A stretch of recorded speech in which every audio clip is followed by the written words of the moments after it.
বস্টনের আকাশে রাত নামতেই জিলেট স্টেডিয়াম যেন হয়ে উঠল দুই মহাদেশের অহংকারের মঞ্চ। এক পাশে সাম্বার ছন্দ, অন্য পাশে বিশ্বকাপ ফেভারিট ফ্রান্স। কিন্তু শেষ বাঁশি বাজতেই বোঝা গেল ফুটবল সবসময় ঐতিহ্যের মঞ্চ নয়, কখনো কখনো এটা নিখুঁত আঘাতের শিল্প। আর সেই শিল্পের সেরা কারিগর হয়ে ওঠেন কিলিয়ান এমবাপ্পে, পরে হুগো একিতিকে। ব্রাজিল জেগেছিল, লড়েছিল, চাপও তৈরি করেছিল, কিন্তু রাতটা শেষ পর্যন্ত লেখা হলো ফরাসি কালি দিয়ে। শুরুটা কিন্তু ব্রাজিলেরই। রাফিনিয়ার শটে ছিল হুমকি, মার্তিনেল্লির বাঁকানো প্রচেষ্টায় ছিল গন্ধ, তবে গোলের সামনে যেন তাল কেটে যাচ্ছিল আনচেলত্তির দলের। আর ফ্রান্স, তারা যেন শিকারী, চুপচাপ অপেক্ষা, তারপর এক ঝলকে আঘাত। 32 মিনিটে সেই আঘাতটা এলো বিদ্যুতের মতো। মাঝমাঠে বল কাড়ার পর ডেম্বেলের সুইফার পাস, আর তাতে এমবাপ্পের দৌড় যেন বুলেট ট্রেনের গতি।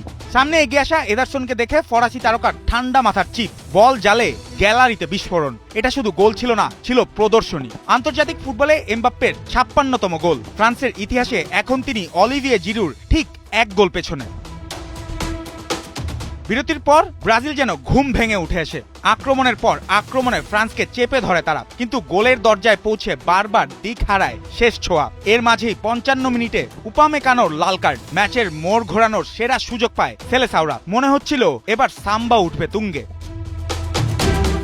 কিন্তু চাপের ভেতরেই নিজেদের আসল পরিচয় দেয় ফ্রান্স, যে কেন তারা ফেভারিট। 10 জনে নেমেও ভাঙেনি ফ্রান্স, উল্টো আরো ধারালো হয়েছে। 65 মিনিটে মাইকেল অলিসের নিখুঁত থ্রু আর একিতেকের বুটে ম্যাজিক ফিনিশ। স্কোর লাইন 2-0, যেন ব্রাজিলের সব আশার উপর বরফ ঢালা এক আঘাত। 78 মিনিটে ব্রেমারের পায়ে এক গোল ফিরিয়ে আশা জাগায় ব্রাজিল। শেষ দিকে বক্সের চারপাশে চাপ, অস্থিরতা, উত্তেজনা সবই ছিল না শুধু সমতার সেই ছোঁয়া। ফলে রাতের শেষ হাসি ফ্রান্সের, আর ব্রাজিলের দীর্ঘশ্বাস। এই ম্যাচ শুধু জয়ের গল্প নয়, মানসিক দৃঢ়তার গল্প। একজন কম নিয়েও যে দল ছন্দ, সাহস আর শীতলতা ধরে রাখতে পারে, তাদের নামই ফ্রান্স। আর ব্রাজিলের জন্য শিক্ষা একটাই, সুযোগ বানানো যথেষ্ট নয়, বড় রাতে গল্প লিখতে হলে শেষ লাইনটাও নিজেকেই লিখতে হয়। জুবায়ের নূর, ৭১।